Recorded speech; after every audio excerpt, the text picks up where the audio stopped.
Previously on Looking for the Todt Family. It was right around Halloween, and she was showing the big candy bars. He rented this huge house. 202 Reserve Place in Celebration, Florida. She was finally in a neighborhood where she could hand out the big candy bars. When he was working up there Monday through Friday, he would come here on the weekends to be with his family. We knew that he was going through a lot of stress. I was like, that is goals. Flying back and forth twice a week. That's like life goals. Sleeping in his office sometimes. That you can be at the top of your game to where you can pass out the huge size candy. He's not the person that we knew. It just shows you what you see on Facebook. It's obviously not what's in real life. From the Day in New London, Connecticut, I'm Sten Spinella. And I'm Taylor Hartz. And this is Looking for the Todt Family. The destination is on your right. 202 Reserve Place. It's March of 2020. Arrived. And Taylor and I are standing outside 202 Reserve Place in Celebration, Florida, the site of the Todt family tragedy. Everything in the yard and on the porch looks normal. The plants are still alive on the steps. It looks like someone's home right now. It looks like nothing happened here. Mm-hmm. It was quiet, with only a few passing cars going by. If not for a small memorial made from toys and other symbols of Megan, Alek, Tyler, Zoe, and Breezy, it would seem that nothing terribly significant happened at this house. It has a bunch of candles, flowers, which are mostly, unless they're fake, kind of dead now. A photo of Megan and the kids. It looks like Zoe is a baby in this photo. Celebration, population roughly 7,500, is an anomaly. We'd heard much about this community and its perfect houses, appealing porches, and manicured lawns. We were told that homeowners and renters come here for a Leave It to Beaver lifestyle, an upper middle class dream where everything everyone may need is readily available, like good schools for kids and community spaces to hang out, and a charming downtown area of shops and restaurants. We'd also heard Celebration was a Disney town, meaning it was developed by Disney in the mid-1990s as a community meant to hark back to small-town America of the mid-20th century. How did Tony Todt and his family end up here? In our conversations with town residents during that 1 week in March, we learned that some people who move to Celebration view it as an escape from what's happening in their lives at that moment. Less than 10 minutes from Disney World, Celebration also attracts people who love Disney. Shapes of Mickey Mouse are cut into fences and in banisters. And we know the Todts were fans of Disney, but that can't be the only reason they came here. Celebration, with its meticulously trimmed vegetation, is viewed by residents as a haven from the outside world. The fact that the bird songs you hear when you walk down the street may be artificial, or that the snow used during wintertime is probably shaving cream, is of no bother. Disney movies aren't real, but they make you feel good. Some of the people we spoke to were mad. Who do these Connecticut reporters think they are, coming down here like this? Once we assured them that we didn't intend to depict Celebration as a creepy place where bad people do bad things, as the media has in the past, they talked with us comfortably. When we were there, we saw a community struggling to get past senseless violence. We met people who viewed the Todt family murders as a cautionary tale. People who wanted to be closer to their neighbors and who wanted to prevent something like this from happening again.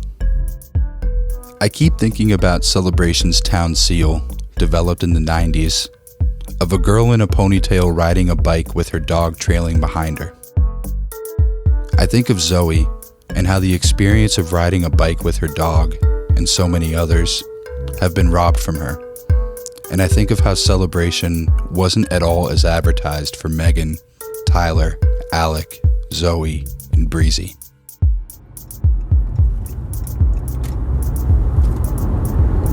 In 1 mile, turn right onto Celebration Avenue. January 13th, 2020 was the first time I heard about Celebration. Before we got there, I thought of it as this sort of exclusive pretty, if not plastic town that tried to come off as the ideal place to raise a family. I didn't trust its image, to be honest, and a lot of what we read about it ridiculed it. But all of that is only half true. We were missing the core of what this place, what every place, is about. The people, who, from our experience, were friendly, easygoing, and accommodating. Turn right onto Celebration Avenue. We arrived in Celebration on March 11th and weren't really sure who we were going to talk to there. The first people we connected with were Bill Lewis and Greg Heinch, leaders of local churches. We hoped they would be able to point us in the right direction for who we should talk to and help us understand the culture of Celebration. We obviously also wanted to talk to those who knew the Todts personally, though almost everyone we reached out to that effect turned us down. We weren't sure how many people we'd meet during our week in Florida, or how many people would be willing to sit down and speak with us. But after our first meeting with Lewis, we were interviewing Celebration residents one after the other, scheduling interviews back to back every day that we were there. Each interview got us a little bit closer to understanding Celebration and understanding the life the Todts had built in the community. So can you tell us just a little bit about Celebration? Well, that it is the planned Disney community. Greg Heinch is the lead pastor at Celebration Community Church. It's a relatively new town, all planned out. People come here with, I think, expectations that they will experience some of the Disney life here, that it will be a bit of a Norman Rockwell experience. It's that old school Norman Rockwell thing that literally is how it is here. I mean, it is. And that's why we moved here. That's why all of our friends moved here, why we raise our kids here. Scott Ward lives in Celebration, where he ran a local TV station. He also worked on Osceola County Sheriff Russ Gibson's re-election campaign, which the former sheriff lost last year. You know, it's a front porch lifestyle. If you've noticed, they're all front porches. It was designed specifically that way, right? So that it's an interaction with your neighbors. It's the idyllic old school belief of, your kids are all going to play together, you're going to know your neighbors. It's very community driven. That's why they live here. Everybody originally had porches that you were supposed to live on your front porch so you would get to know your neighbors. Bill Lewis is the senior pastor at Community Presbyterian Church. You'll notice that there's usually front porches in Celebration, and there was a reason behind it. We wanted to create a Mayberry. Sadly, you can come in your back door, your garage door, park your car, go into your house, never come out. So it's just a normal community like that. But I think when you live in Celebration, there's a recognition that you're not normal, that you're part of a unique community. And it doesn't mean that it changes your vocabulary, but it does change your attitude. Again, you rarely come across somebody who's mean-spirited, okay?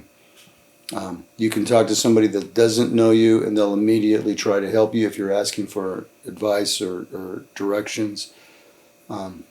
We kind of understand that we're a community. Sue Reed lives around the corner from the house the Todts rented. I like the sense of community. I really do. It was really strong in the beginning. We had things like lights and lemonade. I don't remember if it was once a month or how often it was, but each neighborhood someone would host it, and you would be on your porch and people would come by. You had the lemonade and cookies, and neighbors just came by and said hi, and you actually got to know each other. Stacy Burgess is a real estate agent in Celebration, and her kids go to school in the town. It's kind of like the American dream, and it's also going back to, I think, what all of us wish we still had. A mom home cooking brownies when you get home from school, even though that's not like it, but it kind of looks like that, right? Leave It to Beaver. Yeah, Leave It to Beaver. We want Leave It to Beaver life with, Disney in our backyard. Yeah. In 3/4 of a mile, turn left onto Celebration Boulevard. Just outside Celebration is the tourist trap of all tourist traps, Disney World.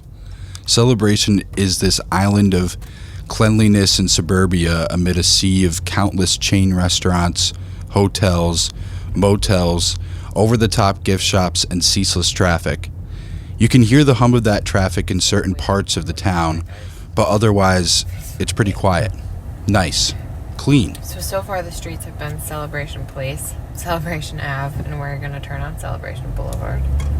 The town is an oasis in Osceola County, an area that, according to residents and basically everyone we talk to, they don't really want to live. What they want is the sense of community Celebration offers and Disney World. Residents have their cake and eat it too. We're close enough, though, that we still hear the Disney fireworks every night. We can sometimes, depending on which way the wind's blowing, we can hear other things coming to us from Disney. So we're that close. But yeah, I'm glad that there was enough vision when they put the town together to avoid cluttering it up with a lot of things like that. In fact, recently I saw they started to introduce some small little advertisements around town, and they didn't last very long. I assume that's because some people rightfully complained about that and they're gone. So it's maintained just the community feel. Otherwise, a community here with a sense of identity right in the middle of vast developments that don't really have a central main street. This left, I believe? No, not this left. The Erlo Bronson Memorial Highway in Kissimmee bombards your every sense with advertisements. For cheap theme park tickets, $1.99 Disney t-shirts, mini golf, souvenir stores topped with massive figures like mermaids and bald eagles, and a place called Machine Gun America, advertised as a machine gun store and experience that's fun for the entire family. It's the picture of tourism and consumerism. But a turn at the site of a water tower marked Celebration leads to the quiet, idyllic, picturesque town designed by Disney. Yeah, look at all the front porches. Driving into Celebration is like driving onto a Hollywood set.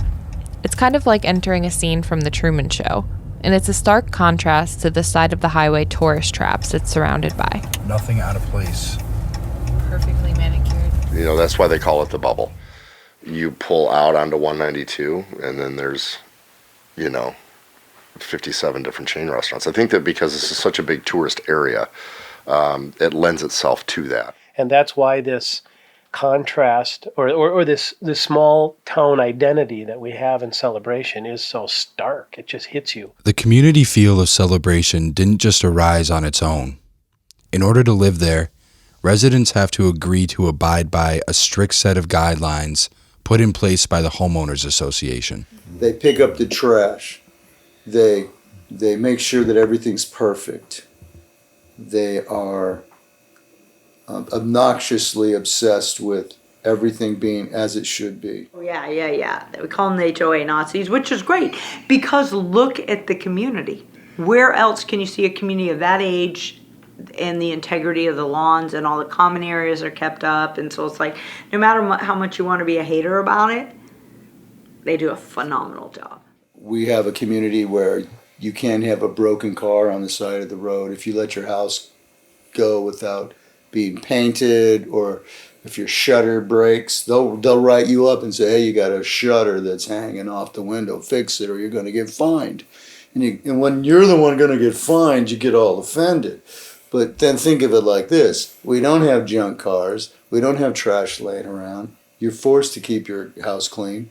And so it's just, that coming in, that there's expectations that our town is going to keep you accountable for its standards. Before we went to Florida, we did a lot of research on Celebration. And one of the things that stood out to me the most, and that I couldn't wait to find out more about, was that the town was so manufactured and fake that the city actually pumps in fake bird sounds. We read that they play audio of chirping from speakers up in the trees to give the impression that there are birds chirping overhead, and that they pump in falling leaves in the fall to give the impression that, despite being in Florida, there are 4 seasons. We don't have leaves fall, so they actually shoot fake leaves on town center. It's awesome. And then we have ice skating, but the ice skating it's like rubber. You skate on rubber, and they make like this little house kind of thing, and like it looks like we don't have any snow. We gotta pretend. And then so like on the hour, so the fake leaves shoot out of these things, and kids run and pick them up, and you're just like, oh, my kids are having so much fun. And then the snow is like soap. I think we call it Snope or something like that. And then it shoots out of there, and like your kids can make their version of snow angels, and it's super fun. While we were exploring Celebration, I was kind of determined to figure out if they actually did pump in these fake bird sounds. We found a park near the Montessori school that the Todt children went to occasionally. As soon as we walked into the park, we were bombarded with the sound of birds chirping overhead in this kind of lush garden surrounded by live oak trees. We recorded some audio here so that you could hear the sounds. We don't know if these noises came from actual birds or if they were coming from speakers that we couldn't see in the trees. But I didn't see a single bird. You'd be shocked at how many people have a heart's desire to come to Celebration in the town that Disney built. Like for me, it was a job. Never even heard of the place before I got here. But I'm amazed at how many people know all about the town, know all about Disney, know all about how the Fast Pass works, and they don't live here. And I mean, this is like a utopia for them. I was surprised how uniform all our sources were in saying Celebration is a place to escape from what your life was like before. People came to Celebration, as Bill Lewis told us, to put the lives they've led to that point behind them. There is no space for unhappiness here. That would be illogical. Of course, we were told Celebration isn't a cure-all and that people still are who they were before Celebration. We do wonder if folks come here, are they hoping to find a utopia? You know, they're hoping that would maybe fix their marriage problems. We'll go to Disney World every day, and some people do go to Disney World every day, regularly. I think sometimes some people come here thinking, oh, it's perfect. It's like, no, it's not. It's real people with real problems. And if you move here thinking it's going to fix them, it isn't. If you don't fix your problems before you go somewhere, you just bring them with you. You know, my partner, Pastor Vanderbush, he says that people come to Disney World hoping to get out from under their problems. They come looking for the utopia. They're hoping that maybe this place, this change in location can be the factor that redirects the path of their life. And, you know, it's a misconception because what you're bringing is the brokenness in you to wherever you go, and being in Disney's town really isn't going to change anything. Yeah, well, I think that as human beings who are still broken people, very much in process, we all have that tendency. And Celebration, maybe to a certain extent, can represent a place where we go where life will be as good as it gets right here. You know, that there is a kind of idealism associated with it. But what I've discovered, even living here as a resident now, is that the things that you move into a community for, things like meaningful, authentic community, for example, with other people, that you still have to do the hard work of cultivating that kind of community, even in an idyllic setting. You move here, and if you thought Disney was going to fix your problems, you know, it doesn't take too many months before you realize, okay, I got to do something about me. So a place like Celebration doesn't just automatically produce the ideal of community. The place that was supposed to be community became a place to come and hide.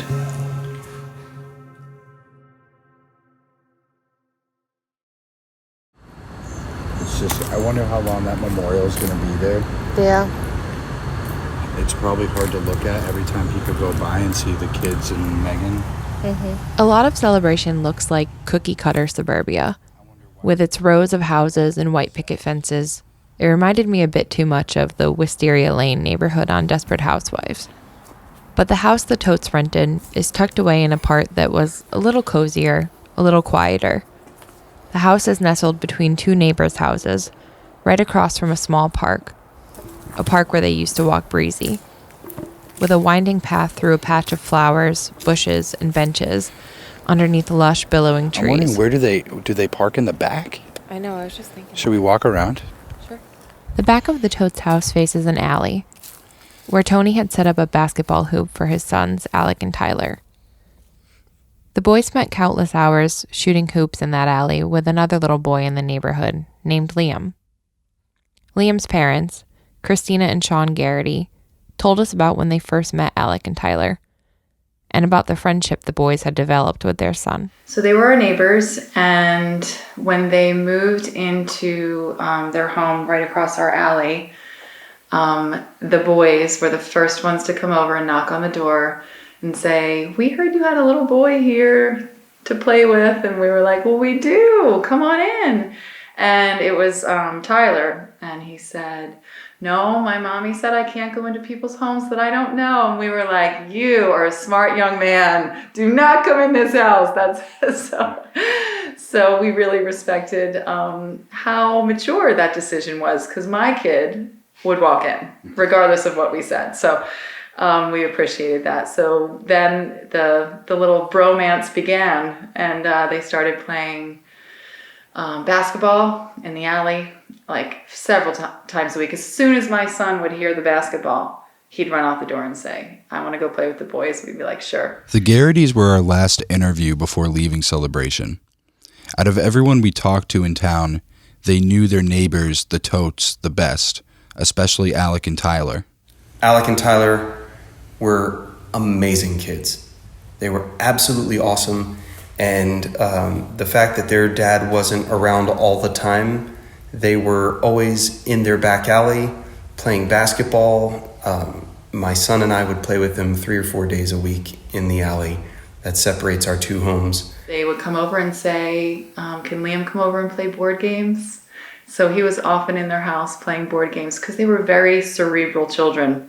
They were musicians and they were homeschooled. They were very, very smart, bright boys. And they got along really well with one another. And I didn't see the sibling rivalry.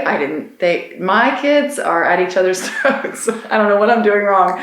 But those kids were not, and they would take care of their little sister. She would come running into the garage. They'd be on the driveway playing, and they go, "Oh no, Zoe, you gotta go back to mommy." They kept her safe and always brought her back. They were lovely. My son and I love sports, and they would come out and peek from in their garage and see us throwing the football, and they joined in and didn't know how to throw a football, and so I would teach them, and they got to the point where they were really having fun, and then Anthony put up the basketball goal, and we were playing on it all the time. It was pretty special. The relationships with Tony and Megan were almost entirely based on the kids.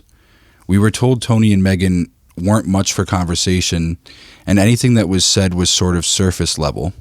But they complimented Megan. Oh my gosh, so sweet. She was a lovely lady and she was a good mom. She took care of those kids like just protective and private, but adored them. And full of joy with those kids. They had great activities and they were in science clubs and they did soccer. They did everything. So she was a super nurturing person. When we asked them their impressions of Tony, the Garrity's told us something we hadn't heard from anybody else we'd spoken to. I met him twice. I didn't really have an impression. He seemed like just a normal dad. He was not very outgoing. And for the most part, Megan really wasn't that outgoing either. From what I've noticed about them, they kind of lived to themselves. They kept the boys going to like theater camps. The boys loved theater. But the conversations with Megan, which happened more than the conversations with Tony, seemed to have a finite amount of time that they would last. And then it was cut off and, okay, it was great talking and gonna go do my thing now. Tony did not seem very outgoing. Not that he was standoffish either, but just kind of to himself. That's what I got. The claim that Tony didn't seem very outgoing or even necessarily friendly to the Garrity's runs contrary to what we've heard about him from people in Connecticut. We heard that he's always been a jokester, that he offers to help friends and acquaintances who need it, that he's the friendly neighborhood soccer coach.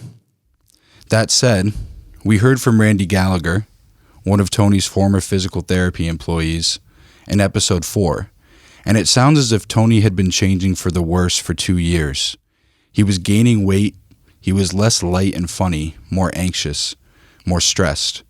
Maybe the Garrity's were seeing a reflection of that. Personally, to me, it was a lot of small talk.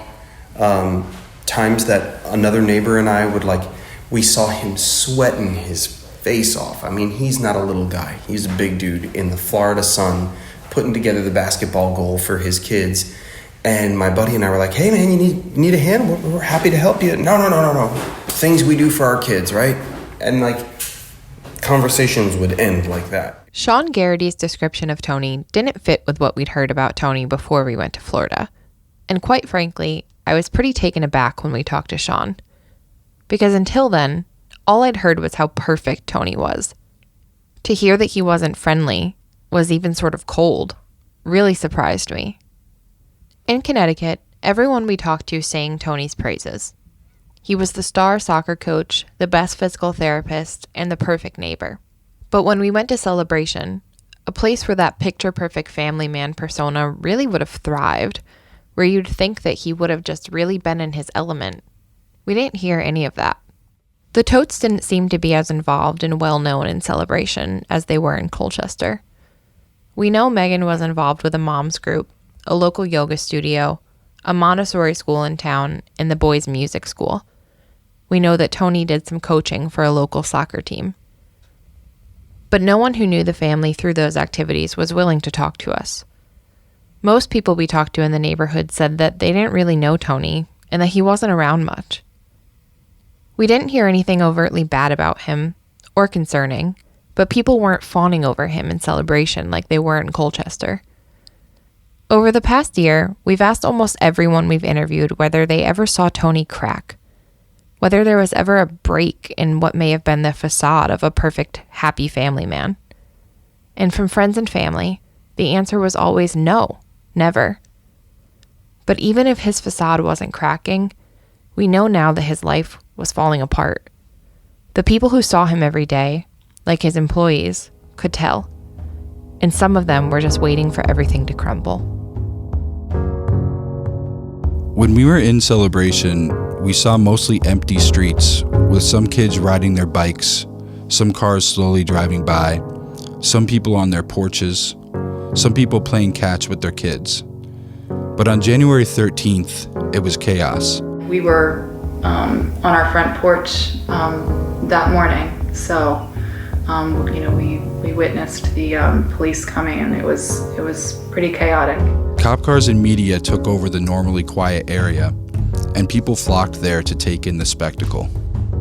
The word started to get out very quickly. My wife called me and told me, because she had been contacted by some people in our church who lived down the block from us, whose children knew the Todt children and played with them.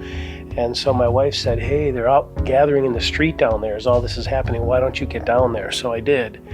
I just dropped what I was doing, walked down there, and saw not only the family that was part of our church, but a number of their neighbors. And their children were still in school at the time. And so their primary concern immediately was, how are our children going to find out? On the day the bodies were found, Greg Heinch invited families down to his church for dinner to give parents a safe and supported space where they could try to explain to their children what had happened and why they wouldn't be seeing their friends again. And they would find little nooks and crannies where they would talk to their children, and then they would come in, and you could tell they'd all been crying together. It was such a sad, shocking time for everyone. At Community Presbyterian Church, Pastor Lewis also found himself having tough conversations with a lot of kids. We had a number of families that know the Todts, and their children played with his children. He was the soccer coach for a couple of the children that I had to counsel, and they were trying to figure out, that guy was my coach. Mr. Todt. The pastors were tasked not only with trying to explain the death of children to other children, but to explain murder and somehow explain to these kids that the Todt's dad was, as far as they knew, responsible for what had happened to them. One of the little girls said, if I'd have known that was the last time I was going to play with you, I would have played longer with you. You're like, oh man, the guy that was trying to figure out why did my coach do this, he was starting to question all relationships. So if my soccer coach is killing families, who can I trust? So that was kind of wild. He started to worry that everybody is a serial killer. I had another child that just couldn't imagine that these people that were his friends were no longer going to be, in his life. They were very close. Oh, Heavenly Father,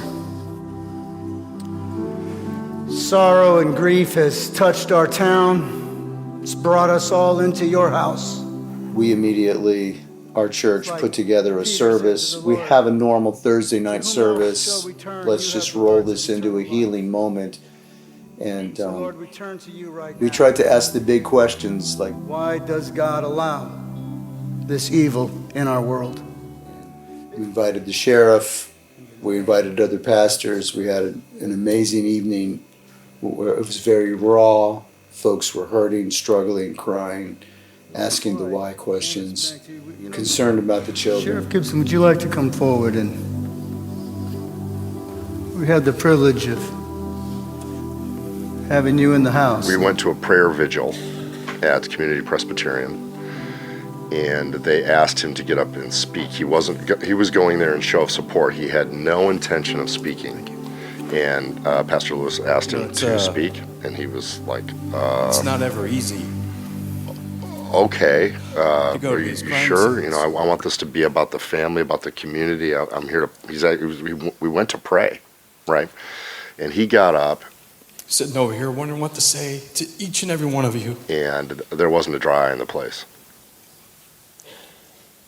My heart hurts like yours. I've asked the same questions that you ask. Why?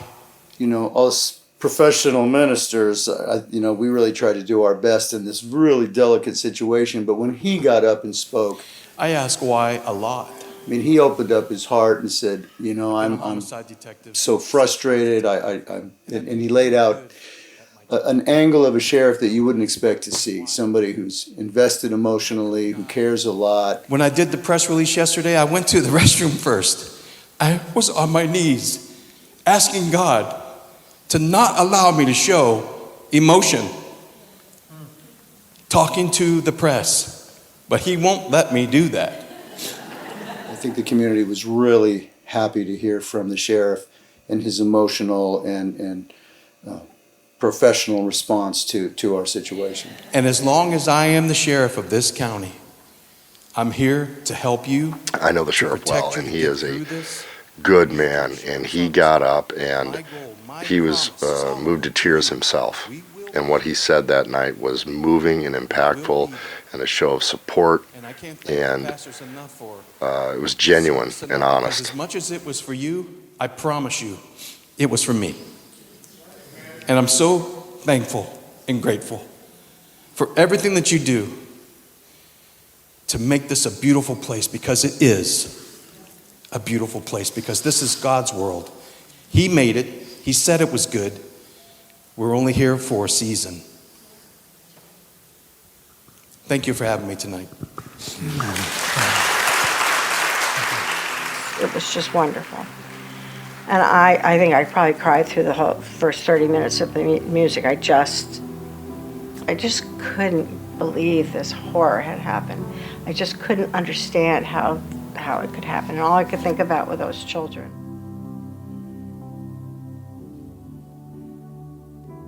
But then we thought there's probably still need to do something broader as a community. And so we started checking around town and reserved the Lakeside Park. We are here tonight to stand together. And by standing together, to say that their deaths have in some way diminished our lives. And then we put a program together and had children's choir in town came and sang Let It Be. There's a time that I remembered when I did not know no pain, when I believed in forever and everything would stay the same. Christina Garrity's son Liam sang a song for his friends.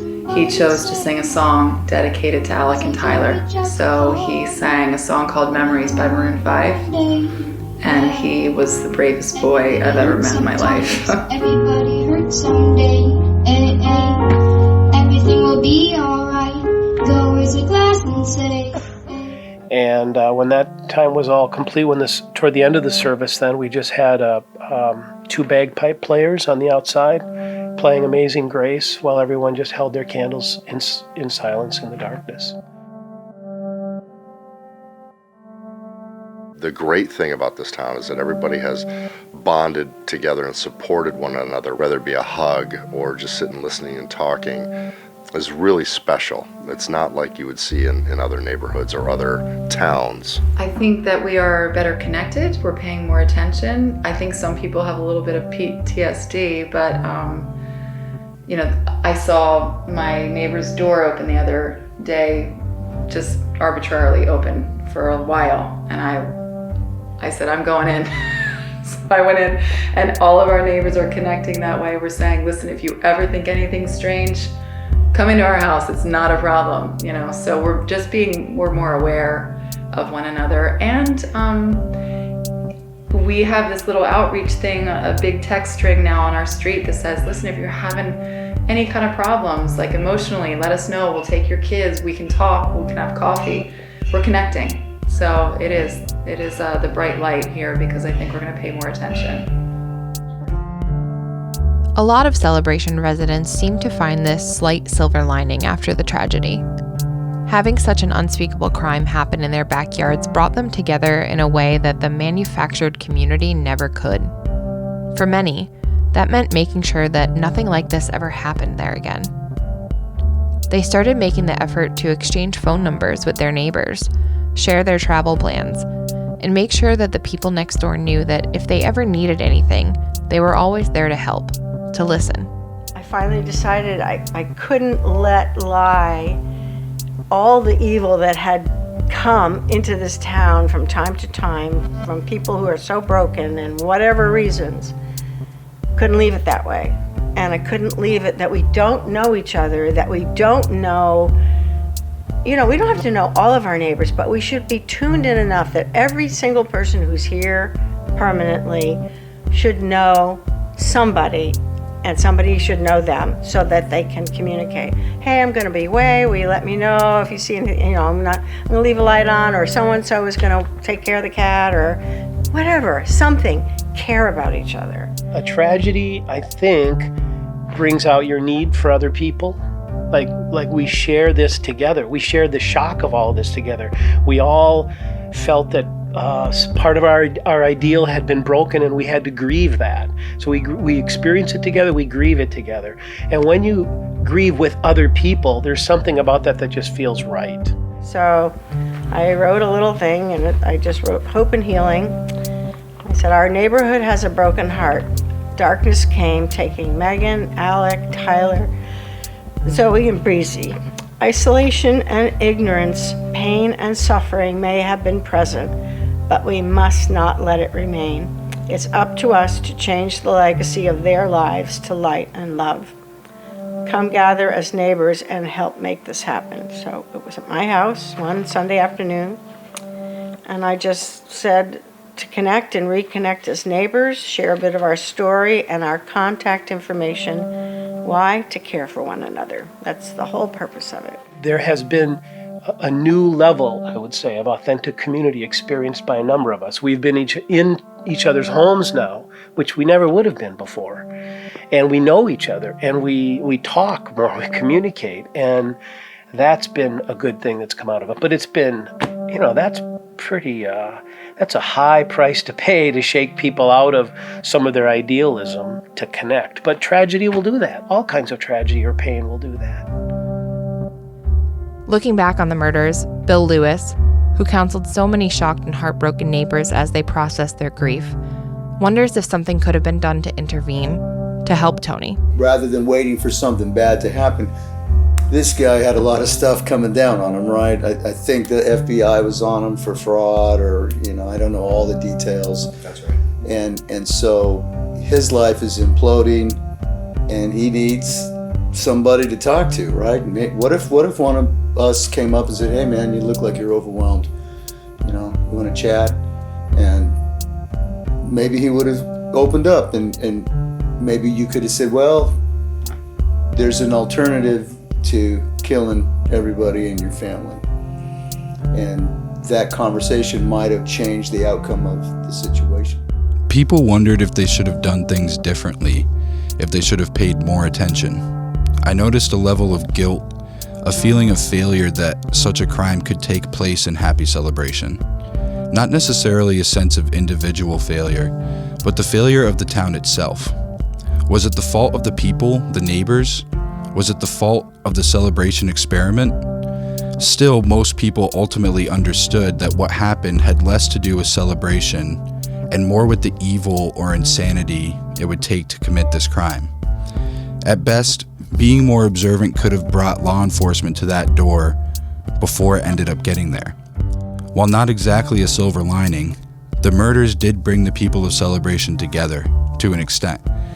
Some said they were reminded of a celebration that they found more connected years ago. In a lot of ways, the murders forced them back together. They made a concerted effort to look out for and connect with one another. But the one lovely thing that's happening out of this, we requested from some of the sisters of Tony that we purchase the basketball net, the hoop, in their driveway, and they said, we're gonna give it to you. And I said, we are gonna try very hard to make this a community basketball hoop for the neighborhood, and any kid can come and play anytime. So, and we're gonna put a little plaque up there that's the Alek and Tyler hoop.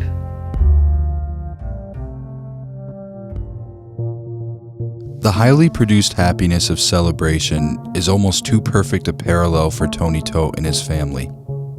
When people told us that folks moved to Celebration to get away from their old lives and start new ones, we immediately thought of Tony because his finances, legal troubles, and family dynamics seemed to have brought him down here.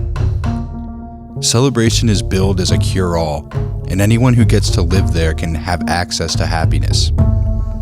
Before the deaths of Megan, the kids, and Breezy, this new spot down in Florida must have seemed pretty sweet to those outside the family, just as social media depicted a loving, married couple who raised a happy, promising family.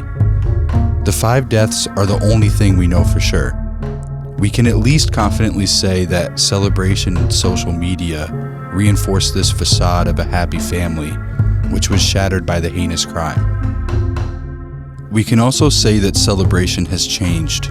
It's no longer technically a Disney town since a private equity firm bought the downtown area in the early 2000s. The town has faced issues with the reported flimsy architecture of the community's homes throughout its existence. That sort of veneer of perfection over something that seems to be corrupted down to its foundations reminds me of the Todt family. In a lot of ways, they are Celebration. They are life goals. They are the American dream. But the family died in Celebration just as the Disney town stopped being technically a Disney town years ago. We've heard that people move to Celebration for a fresh start. That may have been true for the Todts, but we found out there was a more specific reason Tony and Megan moved down south. A few of the friends we talked to in Connecticut told us that Megan was sick in some way, and that the family moved to Florida because the warmer climate was easier on her. I was told that she was bitten by a bug, and they treated her incorrectly, and the treatment affected her liver. That's why it was more comfortable for her to be in Florida for some reason or other. No one seemed to know much about what Megan may have been struggling with, but we know from the autopsy report that she had Lyme disease. He had said that he had to do some type of bile duct release that she had to go for, and he was very concerned, and he was a little sad because he's like, she hasn't been herself in so long. The best insight we have into Megan's illness is a text message that Tony sent to his friend from high school, Deborah. I think it was a total of 6 years that they were dealing with this, if I remember correctly. And he just said he missed his bubbly, happy Megan, that she just wasn't the same. And at one point, he said she was down to 88 pounds with her sickness. Deborah shared the message with us, and the text not only confirms that Megan was sick, but describes a marriage that may not have been as happy as it seemed. It's hard sometimes. It's changed our whole relationship in all aspects. as day to day she doesn't know how she'll feel, let alone minute by minute. My frolicking, energetic, adventurous Megan is on the side burner right now. Well, the last 3 years, and 3 years prior to that. It's okay though, I'm madly in love with her, and she will get better.